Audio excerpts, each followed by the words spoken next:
But I want to just say a little bit about the use of the Jews in the Gospel of John. So if we move on to the next one. This is one of the phrases which has been used most to foment the idea that you have Jesus and the disciples who are the good guys who are Christians against the Jews who are the bad guys. And it's been used to stir up anti-Jewish feeling through the centuries. In the Gospel of John, the use of the word the Jews is often used to speak of the Jewish religious leaders in Judea, the Judeans versus the Galileans.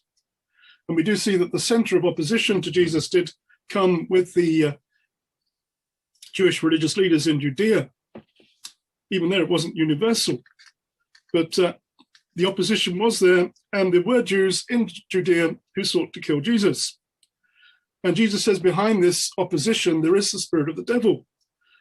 So he says, you're of your father, the devil, not to all Jews, but to some of the Jewish religious leaders who did want to kill him.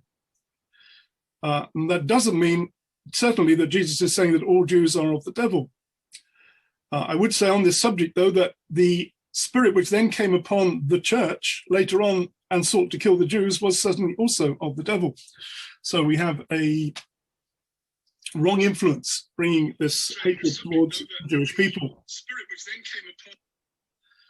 Okay, now when you look at the use of the term the Jews in John, there are certain phrases where it's clear that he's talking not about all Jewish people, but about the Judeans. One of them, particularly in this verse in John 11, verse 54, says, therefore Jesus no longer walked openly among the Jews, but went from there into the country near the wilderness to a city called Ephraim, and there remained with his disciples. So was Ephraim a Goyish place? Well, Ephraim was the name which is used in the prophets to speak about the northern kingdom of Israel. So he moved out of Judea into the area of Ephraim. So when we read the Jews in John's Gospel, you've got to discern what he's actually meaning by it. And for the most part, he's talking either about Judeans as opposed to Galileans, or the Jewish religious leaders. Now, the Jewish religious leaders, particularly Caiaphas, the chief priest, did want Jesus to die. He was opposed to Jesus, and in one statement in John's Gospel, it says that Jesus should die for the people. It says, because if we let him alone like this, everyone will believe in him, and the Romans will come and take away both our place and our nation. Now, this actually shows you that Jesus had a large following amongst the Jewish people.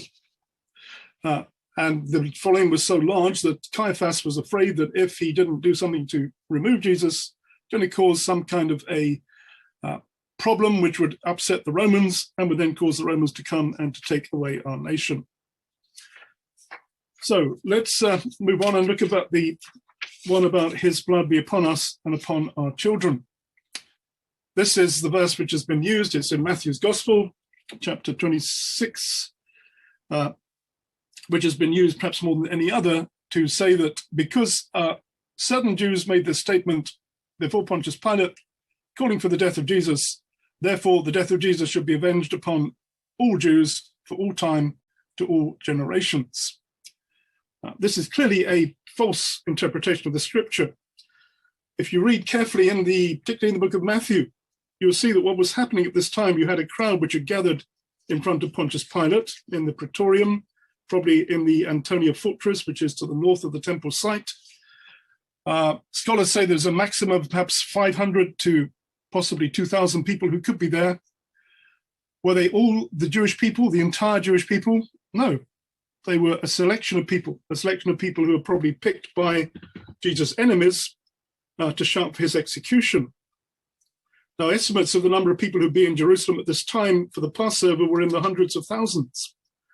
And many Jews who were there were for Jesus. In fact, if you look in Mark's Gospel, it says that the common people heard him gladly. You had a crowd of people who were at the triumphal entry of Jesus into Jerusalem who were greeting him with the words, Baruch haba b'shem Adonai, blessed is he who comes in the name of the Lord, Hoshiana, calling him Melech Israel, Ben David. So clearly supporters of Jesus. It's also interesting if you look in the 26th chapter of Matthew, Caiaphas organized a meeting, the chief priest, to take Jesus, quote, by trickery and kill him. says, not during the feast, lest there be an uproar among the people. So he's discussing how to arrest Jesus. If he said, if we arrest him publicly at the feast, there's going to be an uproar among the people. So why should there be an uproar among the people if everyone hated Jesus and wanted to get rid of him? There'd be an uproar amongst the people because there are many people who are for Jesus, and if they arrested him publicly, it could cause a riot. That's why they had to recruit Judas, so that he could lead them to where they could arrest Jesus secretly at night and take him for the trial,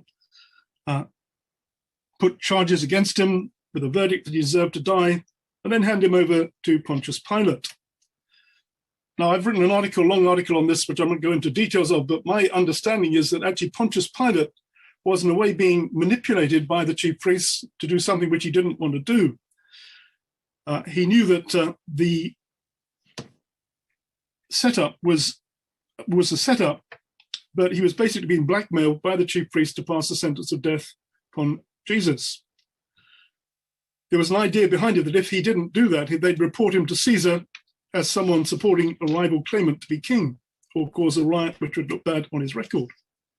So Pilate knew that it wasn't true, but he didn't have the courage to just throw the case out.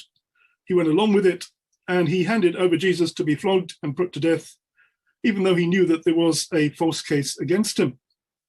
And when we come to the text in mind, it says, when Pilate saw that he could do nothing to prevail at all, but rather that the multitude was rising, he took water and washed his hands before the multitude, saying, I'm innocent of the blood of this just person.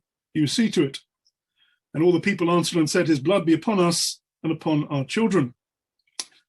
So was it all the people, the entire Jewish people for all time, or the people who were there at that event? His blood be upon us. It was spoken to Pilate, not to God. It was spoken by Jewish opponents of Jesus, not by all Jews. I've said there were many Jews who were for him.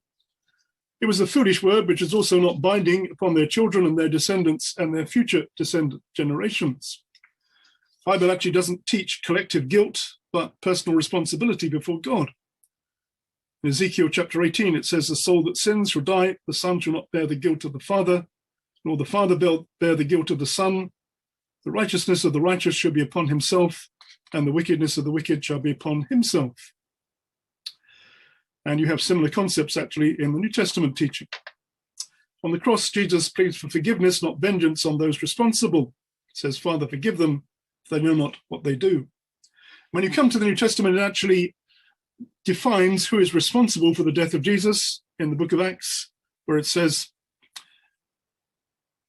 for truly against your holy servant Jesus, whom you anointed, both Herod and Pontius Pilate with the Gentiles and the people of Israel were gathered together to do whatever your hand and your purpose determined to be done. So actually it says that it was the will of God that Jesus should die.